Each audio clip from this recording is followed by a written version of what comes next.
I had to stay in gratitude. I had to stay in praise. I broke my phone.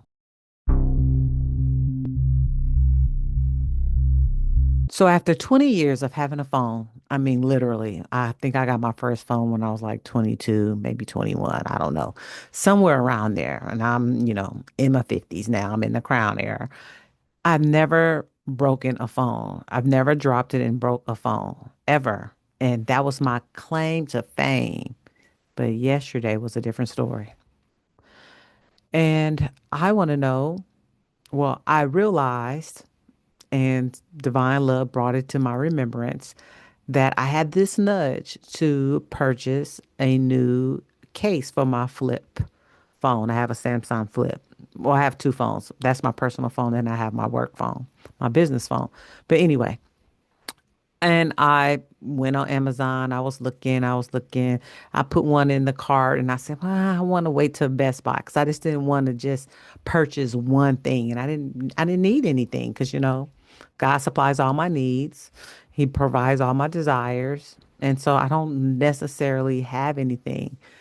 But what the issue was that was a desire. Spirit gave me the desire to purchase a new case for a reason. And so yesterday was the reason because I went to grab my phone and it just like melted out of my hand and hit face first on the concrete floor. And my screen was gone. My inside screen was gone. My outside screen worked. I knew what time it was. I could look at the app, but that was it. Nothing else. So at first I was disappointed and I almost got mad. Almost. But I'm in my crown era. I'm educated. I utilize my intuition. And so I went into the story. I went into the story, but I didn't stop in that story. I created the version of me within that story. So I was driving. I was driving to the phone replace store, and I was just like, I'm just a rich woman gonna go get her phone um fix. Next time I'll have my assistant do it. Like that was my confession of faith. Whatever they say how much it is, I got it. Ain't no big deal. That's what rich women do. That's just what I do. And then you know what I did? I went and bought me some donuts and I had a matcha and I had me some good soup. Oh, I had some curry soup. It was so good, you guys. I indulged myself in things that I desired. I wore my favorite team today and I got a lot of attention and people talked to me and I smiled at folks and I just continue the great story of today and what I wanted and the version of me that was taking care of business. And that's what I did. I said, I'm just a wealthy woman taking care of business, taking care of her business, her crown business. And that's how I wanted my story to be. It wasn't going to be no, oh no, wah, wah, wah, wah. No, no, we don't talk that way anymore. I'm either going to be at neutral or I'm going to be in praise. I'm going to be in gratitude because I have everything that I will always need. I have it. I know I have it. I have the manifestations of so many things over and over and over again. So in this video, I want to just remind you and to give you two tips in regarding when something happens. One, always listen to your intuition. And when you have that nudge, even if you don't know why, and see, I'm still working on myself. I'm still working on myself. I wonder what timeline I push purchase and then I still have that phone. But it's no big deal. You know, the phone be fixed tomorrow. I'm going to purchase the case because I still haven't done it. I'm going to purchase my new case and I'm just going to keep on moving forward. So when you get that nudge and you get a quick desire, it doesn't matter. Just do the thing. Just step out in faith and just, you don't know why, you just get it done because it's always for your betterment. It's always for your good. And the other tip is if you don't, and something happens that you don't like or you're surprised, rewrite the story. Take the story and make it the best version that you could possibly can. I mean, the best version you possibly can. And if you get to the point where you have to tell the part of the story that you don't like, remember to end the story in the way that you want it to end. That is so important. That's how you manifest. That's how life starts to bend its way into your will, into your verbal will, because your mouth, the power of the tongue, the power of the tongue, the power of your belief system, what you say, what you have. It's so important. It was another thing. I was driving and I can't recall it right now. So, Divine Loves, if I'm supposed to say it in this video, please let me say it. Otherwise, I guess it was for me. Mm, I'm thinking. I don't quite remember. So, with that being said, I just want to invite you to an opportunity to hone into your intuition with the discovery letter. The mini class is free on YouTube. You can go ahead and find that in the description box.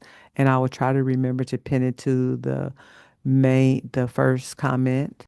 If you are a woman who is ready to have a tool that will evolve with you each and every year, and you want to start crafting your life truly with your words, your written words, as well as your verbal words, then the discovery letter is definitely the tool. I've been using the discovery letter for, I've been using a version of the discovery letter for many, many years, on and off. But the discovery letter, that version that I created, is what is the best practices for me that I wanted to share publicly and not just with some people in my inner circle. When you're able to read this letter, it's phenomenal. You will see your own growth and change. You're doing your past, your present, and the now into your future self. And it's really powerful. It's really powerful. I encourage you to watch the master class, and if you're intrigued, you'll see the link for the discovery letter. So, with that being said, my truth for today is that be obedient in the first time around. The first time around, be obedient, even when you don't know. The nudges are real. And I've been getting small confirmations of of a particular thing that I'll talk about at another time when I have something I'm manifesting in this moment, and I just want to hold on to it for myself until I really embody it. Oh, that's what it was. Oh, thank you, Spirit. When we're learning a new tool or a new concept, like the way I was affirming my day, that is, we have to do that for repetition for it to be in our minds in a way that it holds on to it. I could have said it once and then I would forget. But when we continue to do it, it becomes it's like laying a track. Um, it's like laying a track of within your subconscious that yes, the day I went to go get my phone, I was the wealthy woman riding in her Porsche, listening to her music and wearing her Dallas Cowboys sweatshirt, just doing her thing. I was in a complete joy because I'm taking care of business. And then to embody that, I have to accept that belief. So I accepted it. So I'm going to continue to embody it because I'm going to continue to put the stories that I want for my life out there and put into my subconscious through repeated words, phrases, and just the aha epiphanies that spirit gives me on a daily basis. Yeah, that's it. That's all. So this video was quick. I love you guys so much. Thank you so much for subscribing and liking and giving me a comment. I'm not AI, so I will reply to you. I expect to be monetized in January. So go ahead and share the video and come on in the journey. As I utilize my intuition, I will continue to bring little nuggets for you. Not even nuggets. I want to call them jewels. My intuition is just another jewel within our crown. And our crown, just another jewel. We're going to be encrusted with so many diamonds and precious stones that, honey, our head is just gonna have to be stronger to hold it up. You know what I'm saying? Mm-mm-mm. But yeah, this is Coach Hunt. I'm a holistic self-love coach who utilize her intuition as well as teach intuition on a self-love way to women who are ready to to grab onto their desires and have the life that they dream. I love you guys so much. Have a good night. I am tired. Bye.